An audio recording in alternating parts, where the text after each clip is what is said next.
மத்தேயு 9ஆம் அதிகாரம் 8ஆம் வசனத்தை வாசிக்கும் போது, சரீர சுகமாகுதல் மூலமாய் ஜனங்கள் தேவனை மகிமைப்படுத்துகிறார்கள். திரளான ஜன கூட்டங்கள் இருக்கிறபடியால் அந்த திமிர்வாதனைக்காரனை நேர்வழியை கொண்டு வர முடியவில்லை.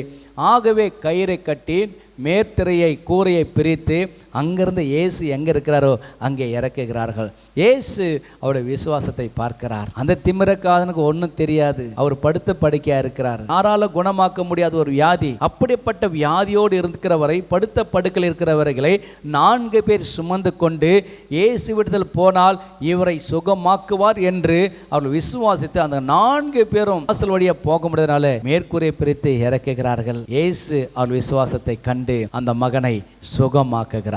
அவன் படுக்கை எடுத்துக்கொண்டு போவே அவன் சரீர சுகம் பெற்று அவன் எழுந்து தன் படுக்கை எடுத்துக்கொண்டு எல்லா ஜனங்களுக்கு முன்பாக நடந்து போகிறான்.